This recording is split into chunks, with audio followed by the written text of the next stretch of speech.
birds. It really provides a lot of good food for birds and hummingbirds as well as songbirds.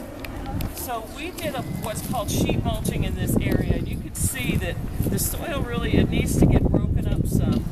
But you want to dig, you want to be careful around you so you don't step on one of these sword firs, but you want to dig a hole that's 2 to 3 times wider than the pot, but no deeper. The plant roots spread like a wide pancake in the soil. And so spreading wide is what this plant does.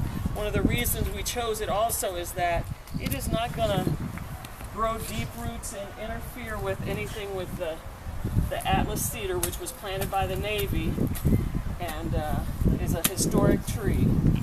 And so what you're digging through here is old grass roots that are decomposed now, because this all was grass, and probably a little bit of newspaper that when we sheet mulched last November. So I prefer using a digging fork to a shovel because it allows you to kind of break up things pretty easily. And if you hit a rock, it'll kind of go around it instead of giving you a big clank. So get a kind of a nice big hole. And this I get some rocks down here. Should we chuck out the rocks? No. Just leave them there? If they're bigger than your fist, then I would definitely put them aside. But if not, they'll be fine. Okay, so now I got the soil nice and loose. Sometimes I just kind of pry around the soil in the bottom of the hole, even though I'm not digging it out, just to loosen it up. And then I feel I hit something. Let me do a little exploring there, make sure it's not some giant rock. So planting is really, really important to do right, to get the plant started off really well. That's sweet, yeah. Yeah, this is what I hit. This rock is no big deal, but I probably would not put it right up against the roots. So I hope nobody minds getting on their knees. My knees are old, and my knee surgeon doesn't really want me on them too much, but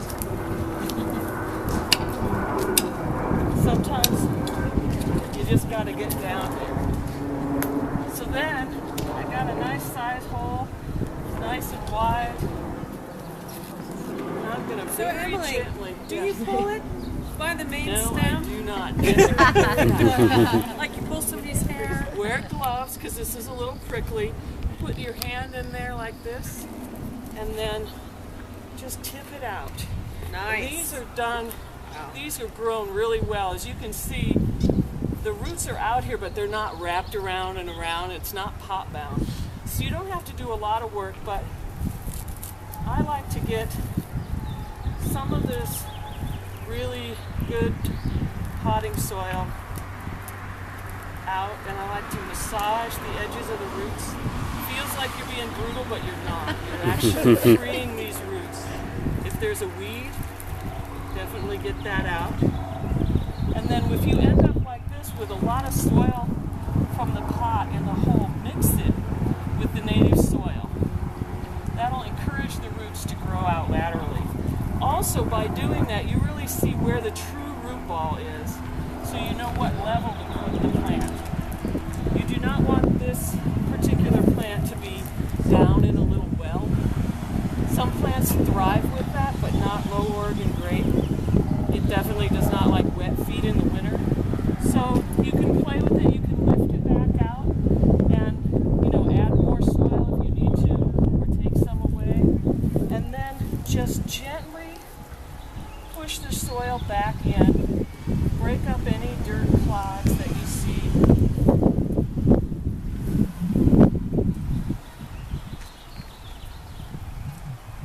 It's better for the plant to be a little high than too low, but try to get it just right. Just gently push the soil in.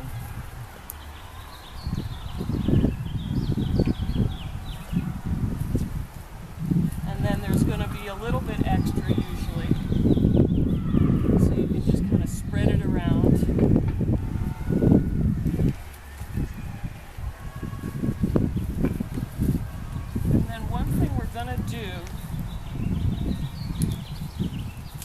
water right away because we don't want to water the whole thing at the end so we don't make a big muddy mess. But then just kind of even out the soil here, and then you can kind of push down a little bit, but don't push down hard. We want to keep a lot of air in there. Soil, the roots of plants need a lot of air, and compaction is really their enemy. So we don't, in order to not walk back on the roots of our plants while we're planting, we're going to move, kind of start and move outward with our planting and mulch right away. So where the mulch stops right now is right here.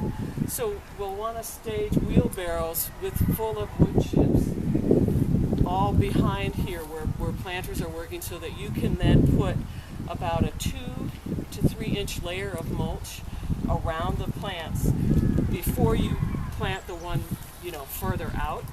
And make sure that the mulch ends right around here, about 3 inches out from the crown. We don't want to mulch right up to the crown of the plant, but just in a kind of a ring right around it. And then we'll move outward. And where you see those stakes is where we're going to plant them in the concentric kind of rings around the tree. And then the sword ferns we're going to plant along the slope there and start at the top and move down. And do that same method so that we're not walking back onto the ground of the roots of the plants. Any questions?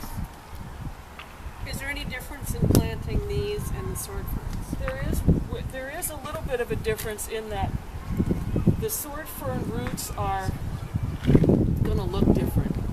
And I may just do another quick demo of that too, but they're real fibrous, black almost roots, and they are going to they're going to look more pot bound, but that's okay. With these, you want to do, you know, plenty of teasing to get those yellow roots where they're kind of moving out. The sword ferns are just by nature sort of a fibrous ball, and you can't really do a lot with teasing them out unless you see some real evidence of, you know, thick layer of roots around the edge of the pot. And then how about the level of where you plant them? Oh, good point. The sword ferns can go in a little well to where you have, like if this was a sword fern, I could put a little well around it like this, just to, and even build it up like this, to make it so that water would kind of gather in there. But with Oregon grape, you don't want that. But it's helpful with the sword fern. Thank you, Johanna, for bringing that up. All right. So, we've got oodles and oodles.